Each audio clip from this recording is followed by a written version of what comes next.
Halo sobat rebahan yang suka nyimakin alur cerita film. Pada video kali ini, saya akan membawakan bocoran alur cerita Soul Land, episode 220. Yang pada episode sebelumnya, Tang San yang telah diangkat menjadi ketua utama Sekte Haotian, serta mendapatkan senjata rahasia mematikan yang telah berhasil ditempa dan disempurnakan oleh ketua Luo Gou. Namun sayangnya, proses pembuatan senjata itu harus dibayar dengan nyawa ketua Luo Gou sendiri. Mengetahui tentang usaha dan kerja keras dari ketua asosiasi pandai besi itu, Tang San pun memutuskan untuk membawa warisan terakhir dari ketua Luo Gou ke Sekte Tang, sekaligus untuk mengadakan upacara penghormatan untuk si dewa pandai besi itu. Namun sayangnya, seusai melakukan acara penghormatan, tiba-tiba datang seorang murid dari klan kecepatan yang membawa kabar bahwa, saat ini Xu Beng telah memimpin jutaan pasukan untuk bersiap membantu pasukan garis depan yang mulai kewalahan menghadapi serangan dari pasukan Kekaisaran Roh Pelindung, serta meminta pada Sekte Tang dan seluruh sekutu untuk segera berkumpul dan membantu pasukan pertahanan baris depan. Nah, itulah sepenggal cerita dari episode sebelumnya. Tapi sebelum masuk ke alur cerita utama, siapkan dulu kopi dan cemilannya, karena itu tandanya kita akan masuk ke alur ceritanya. Setelah mendengar informasi yang disampaikan oleh mata-mata yang merupakan salah satu murid Sekte Tang, yang berasal dari klan kecepatan, Tang San pun langsung meminta pada beberapa anggota klan kecepatan, untuk mengirimkan pesan ke Paviliun Bintang dan Sekte Haotian, agar segera ikut ambil bagian untuk membantu Kekaisaran Tiandou dalam peperangan melawan Kekaisaran Roh Pelindung, karena momen ini merupakan momen yang tepat bagi Sekte yang memegang predikat sebagai Sekte nomor 1 itu untuk kembali menunjukkan taringnya pada Kekaisaran Roh Pelindung. Mengingat akibat dari perbuatan yang pernah dilakukan oleh Kekaisaran Roh, hingga membuat Sekte nomor 1 itu harus mengasingkan dirinya di puncak gunung bersalju. Sementara para tetua Sekte Tang yang mendengar ucapan dan niat Tang San, mereka pun tampak terkejut, karena mengingat dendam masa lalu dengan Sekte Haotian. Menyadari akan hal itu, Tang San pun segera menenangkan para tetua tersebut dengan mengatakan bahwa, di sini Tang San menekankan bahwa, walaupun Sekte Tang dan Sekte Haotian adalah dua aliansi yang berbeda, dan tidak akan pernah bisa berbaur. Namun, karena saat ini kedua sekte itu memiliki musuh yang sama, yang tidak lain adalah Kekaisaran Roh, maka ini bukan waktunya untuk mengingat dendam lama. Saat itu, dalam pesannya, Tang San meminta para tetua dan anggota Sekte Haotian untuk segera meninggalkan gunung, dan menugaskan mereka untuk menjaga ibu kota kerajaan. Hal ini ia lakukan untuk menghindari kemungkinan terjadinya serangan di ibu kota. Mengingat saat ini, sebagian besar pasukan telah dikerahkan untuk membantu barisan depan. Setelah mendengar penjelasan Tang San, para tetua pun setuju dan segera melakukan persiapan untuk berkumpul di tempat yang telah ditentukan oleh Xu Beng. Saat itu, di saat anggota Sekte Tang tengah melakukan persiapan, Tang San dan Doi pun memutuskan untuk OTW duluan. Dan menurut perhitungan Tang San, meskipun dia sudah tertinggal beberapa hari dari kelompok lain, namun dengan kecepatannya saat ini harusnya dia dapat bertemu dengan rombongan sebelum mereka mencapai garis depan. Sementara Bibi Dong yang baru saja tiba di Kekaisaran Roh Pelindung, ia pun tampak geram saat disambut dengan kabar dan berita yang sangat menyebalkan. Di mana saat itu, Bibi Dong mendengar berita tentang Kekaisaran Tiandou yang sepertinya sedang memusatkan semua pasukan utamanya ke garis depan. Sebelum dia kembali ke istana, sebenarnya Bibi Dong sudah mengetahui bahwa kedua kekaisaran besar itu telah melakukan operasi militer skala besar yang menargetkan Kekaisaran Roh Pelindung. Dan harusnya hal ini menjadi pertimbangan untuk Bibi Dong untuk tidak melanjutkan peperangan. Karena dalam segi jumlah pasukan yang dimiliki oleh Bibi Dong jauh lebih kecil dibandingkan dengan pasukan gabungan dari dua kekaisaran. Namun karena banyaknya Master Roh yang berada di pihaknya, Bibi Dong masih tetap bersikeras untuk melanjutkan peperangan. Bahkan saat itu, ia langsung memerintahkan Hulena untuk mengumpulkan 7 ketua sekte besar untuk mencegah pasukan Xu Beng, dan menghancurkan pasukan tersebut dalam satu serangan. Waduh gengs, si Tante Barbar ini belum tahu, kalau Tang San si pewaris Trisula Dewa Laut bersama ayahnya yang juga sedang dalam perjalanan ke tempat Kaisar Xu Beng. Singkat waktu, setelah melakukan perjalanan selama 3 hari. Dari kejauhan, Tang San dan Xiao Wu akhirnya melihat pasukan Tiandou yang berbaris rapi menutupi tanah dan mengibarkan bendera kekaisaran.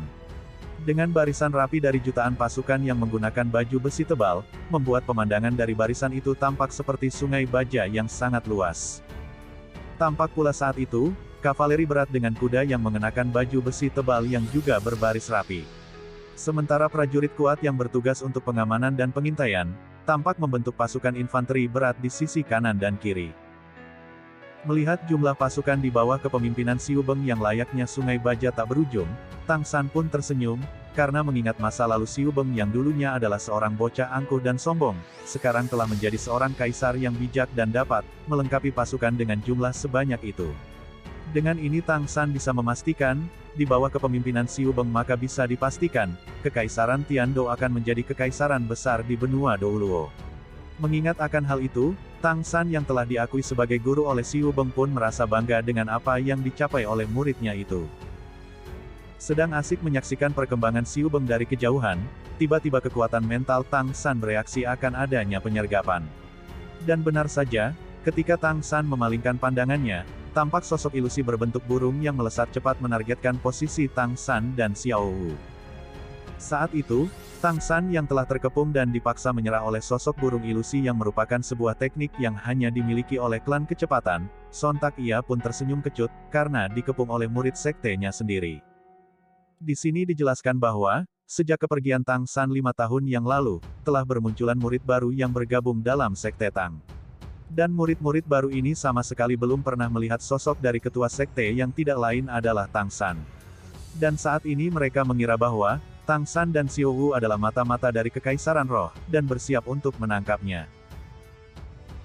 Sementara Tang San yang dicurigai sebagai mata-mata oleh muridnya sendiri, ia pun langsung membuka penutup kepalanya sambil tersenyum ramah, lantas memperkenalkan diri sebagai ketua utama sekte Tang, yang datang untuk bergabung dengan pasukan di garis depan.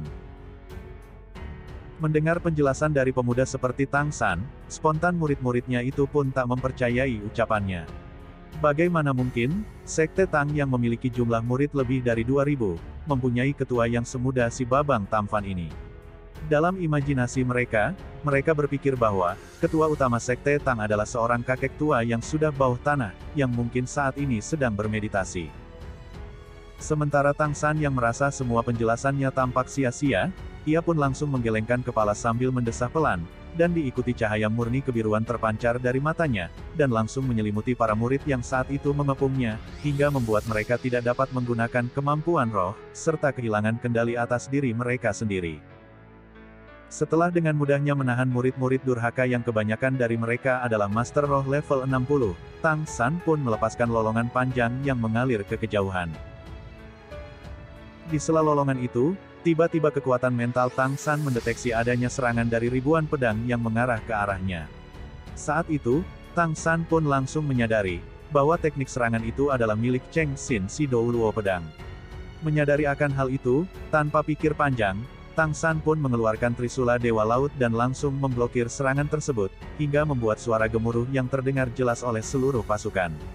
Saat itu, para Master Roh merasakan tekanan yang menakutkan dari Trisula Dewa Laut.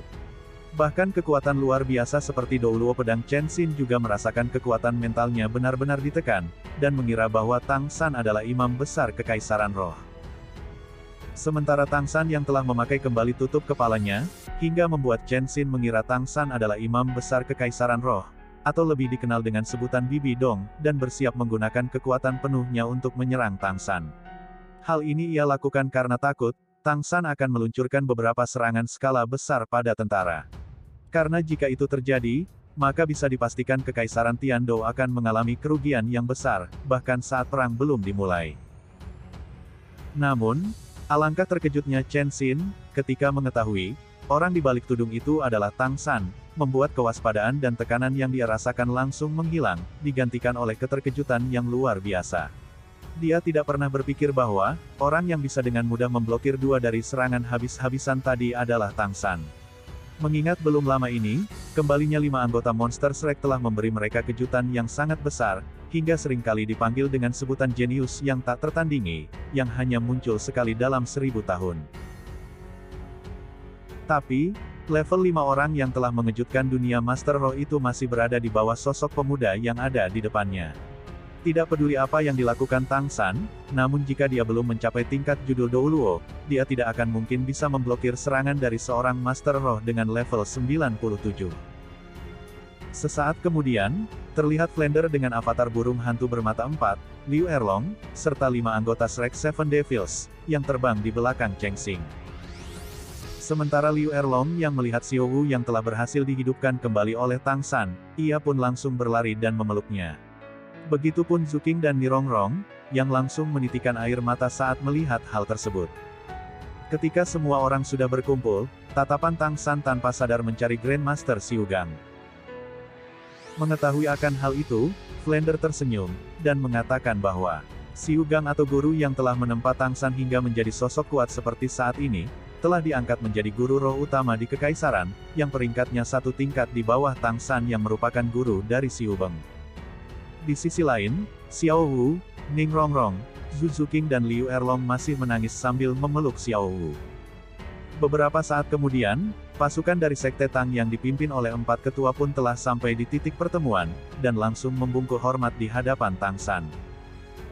Namun sebelum keempat tetua itu sempat mengatakan sepatah kata pun pada Tang San, tiba-tiba terdengar sebuah suara nyaring yang mengatakan bahwa Yang Mulia telah tiba, dan hal itu pun langsung membuat semua orang seketika terdiam. Sementara Xiu Beng yang saat itu datang bersama Grandmaster Xiu Gang, ia pun segera turun dari kereta dan langsung membungkuk untuk memberi hormat pada Tang San. Melihat kaisar yang mereka hormati malah memberi hormat pada Tang San, membuat semua prajurit pun tampak terkejut. Sementara Xiu Beng yang masih berlutut hormat pada Tang San pun ikut berlutut memberi hormat pada Grandmaster Xiu Gang, membuat adegan ini terlihat aneh. Setelah sesi hormat-hormatan itu selesai, Xiu Beng pun berdiri dan meneriakkan pada seluruh pasukan, bahwa gurunya telah kembali, dan perintah dari gurunya alias Tang San sama dengan perintah dari Xiu Beng sendiri. Mendengar orasi yang diteriakkan Xiu Beng, sontak para prajurit pun bersorak memanggil Tang San dengan sebutan Raja Lan Hao. Walaupun Tang San adalah seorang yang tabah, namun saat mendengar teriakan dari jutaan prajurit, membuat darahnya seketika mendidih, dan langsung mengangkat Trisula Dewa Laut di tangan kanannya. Melihat Trisula emas yang dipegang oleh Tang San, Xiu Beng pun terkejut. Xiu Beng yang telah bertemu dengan banyak kekuatan besar, secara samar-samar ia bisa merasakan kekuatan Tang San yang tidak kalah dengan para Doulo tua, dan hal itu membuat Xiu Beng semakin kagum dan hormat pada sosok gurunya yang masih terbilang sangat muda itu. Saat itu, Xiu Beng menawarkan pada Tang San untuk menjadi wakil komandan dari pasukan Kekaisaran, namun hal itu langsung ditolak oleh Tang San, dan lebih memilih bertempur di garis depan untuk melawan master-master roh kuat milik Kekaisaran Roh. Sementara Grandmaster Xiu Gang yang telah memperhitungkan kekuatan milik Balai Roh Pelindung yang tidak dapat diukur, ia pun langsung menentang keputusan Tang San untuk maju ke barisan depan. Walaupun perang ini adalah perang yang menentukan nasib Kekaisaran, tapi Xiu Gang tidak ingin Tang San melakukan hal ceroboh dengan melawan sendiri master-master roh kuat milik Kekaisaran Roh. Karena menurut perhitungan Xiu Gang, kekuatan Tang San dan seluruh Master Roh yang berpihak pada Kekaisaran masih belum cukup untuk melawan para Master Roh yang ada di pihak Bibi Dong. Tang San yang mengetahui kalau guru yang sangat ia hormati masih meragukan kemampuannya, tubuhnya pun langsung mengeluarkan cahaya biru untuk mengisolasi suara dari percakapan mereka. Xiu Beng yang menyadari kewaspadaan Tang San, yang sepertinya tak menginginkan percakapan antara dia dan Grandmaster didengar oleh orang lain, ia pun memutuskan untuk pergi dan membiarkan murid dan guru itu untuk bicara secara pribadi. Sesaat setelah Xiu Beng meninggalkan mereka, barulah Tang San mengungkapkan kekuatan sejatinya pada Grandmaster Xiu Gang. Melihat barisan cincin roh milik Tang San dengan 4 cincin roh berusia 100.000 tahun, Xiu Gang pun terperangah kaget. Saat itu, Tang San pun meyakinkan pada gurunya itu, bahwa selama lawannya bukanlah Bibi Dong dan Qian Dou Liu, ia yakin dapat meratakan 20.000 Master Roh dari Kekaisaran Roh. Melihat tekad yang dimiliki Tang San yang akan berperang di baris depan, Grandmaster Xiu Gang pun menghela nafas panjang lalu berkata pada Tang San bahwa, medan perang bukanlah arena turnamen, keselamatannya adalah hal yang paling utama, karena yang paling tidak ingin Xiu Gang saksikan adalah melihat Tang San dalam bahaya. Beberapa saat setelah melakukan percakapan, tiba-tiba Du Gubo bersama tetua Sekte Tang serta anggota Shrek Seven Devils dan Ning Fengzi berkumpul dengan mereka, untuk mendengar cerita perjalanan Tang San selama 5 tahun terakhir. Melihat kehadiran Ning Fengzi di antara kelompok itu, Tang San pun langsung membungkuk untuk memberi hormat. Bahkan dengan gelar sebagai Master Sekte, Tang San tidak akan pernah melupakan sosok Ning Fengzi yang beberapa kali membantunya. Namun sayangnya, acara reunian itu pun harus segera berakhir, karena masing-masing dari mereka harus segera memeriksa persiapan para pasukannya. Sesaat setelah sampai di pos pasukan Sekte Tang, Tang San pun terkejut, saat melihat pasukan sektenya yang dilengkapi dengan busur dan anak panah yang terbuat dari besi murni, serta jirah yang mereka kenakan tampak tidak biasa. Di mana saat itu Tang San mendapati para pasukan sektenya tidak memakai baju besi, melainkan menggunakan armor tipis seperti kulit, membuat pergerakan dari pasukan itu lebih bebas daripada menggunakan jirah tempur. Walaupun memiliki ketebalan yang sangat tipis, namun pertahanan dari armor tersebut sangatlah kuat, bahkan lebih mahal daripada baju besi milik tentara kekaisaran. Melihat perkembangan dari sektenya itu, Tang San pun tersenyum puas karena tak menyangka, dalam 5 tahun terakhir, sekte yang ia dirikan itu telah meningkat pesat tidak hanya dari segi jumlah. Dengan bantuan dan dukungan langsung dari Kekaisaran Tiandou, membuat mereka berhasil merekrut para pandai besi berbakat untuk membantu Sekte Tang dalam proses pembuatan senjata tersembunyi. Namun tentu saja, untuk komponen pentingnya masih tetap diproduksi oleh murid-murid Sekte Tang sendiri, sementara beberapa komponen lain didistribusikan untuk dibuat oleh para pandai besi yang berada di luar Sekte Tang. Sementara untuk sumber daya, Sekte Tang tidak perlu repot mengeluarkan uang dan memikirkan hal itu, karena semuanya dipasok langsung oleh Kekaisaran Tiandou, dan hal inilah yang membuat jumlah kekayaan yang dimiliki Sekte Tang dalam 5 tahun terakhir setara dengan kekayaan yang dimiliki oleh 7 sekte besar. Saat malam tiba, Tang San yang sedang berada di perkemahan bersama pasukannya, tiba-tiba ada seorang utusan dari Kaisar Xiu Beng yang datang menyampaikan pesan, bahwa saat itu Kaisar mengundang Tang San untuk membahas strategi yang akan digunakan oleh para tentara. Mendengar pesan yang disampaikan oleh utusan Kaisar tadi, Tang San pun langsung bergegas pergi ke tenda perkemahan milik pasukan kekaisaran. Saat sampai di dalam tenda perkemahan, Tang San mendapati, telah hadir lebih dari 100 orang yang ada di dalam ruangan, dengan Xiu Beng dan Grandmaster Xiu Gang yang telah duduk di kursi dengan satu kursi yang masih tampak kosong, dan sepertinya telah sengaja disediakan untuk Tang San. Melihat kehadiran Tang San, Xiu Beng pun berdiri dan langsung melangkah sembari memberi hormat pada Tang San di hadapan para jenderal dari pasukan kekaisaran, hingga membuat para jenderal itu sedikit terkejut. Saat rapat telah dimulai, Xiu Beng pun menjelaskan bahwa, saat ini mereka memiliki jutaan pasukan, dengan tiap-tiap legion terdiri dari 10.000 pasukan yang dikerahkan. Dan menurut perhitungan Xiu Beng, kurang dari 5 hari perjalanan mereka akan sampai di medan pertempuran yang akan menentukan nasib Kekaisaran Tiandou, dan oleh sebab inilah, Xiu Beng mengumpulkan semua komandan dari tiap-tiap pasukan dan mengadakan rapat dadakan. Dalam rapat ini Xiu Beng juga menekankan, bahwa untuk saat ini dia berharap saat memasuki medan perang, semua masalah dan kepentingan pribadi dari tiap-tiap sekte ditiadakan, dan fokus untuk meratakan Kekaisaran Roh. Singkat waktu, setelah rapat pengaturan strategi telah selesai, Tang San dan tiap-tiap komandan pasukan pun kembali ke kamp masing-masing. Nah, itulah bocoran dari alur cerita Soul Land episode 220. Jadi pada nggak sabar kan pengen lihat pertarungan antara Tang San dan Bibi Dong, yang merupakan pertarungan terepik dalam sejarah episode Soul Land, serta menyaksikan debut pertama dari senjata yang paling mematikan dalam sejarah Sekte Tang, dan apakah Tang San akan berhasil menghadapi semua Master Roh dari Kekaisaran Roh, nantikan saja di episode-episode selanjutnya. Akhir kata, Friska di sini pamit.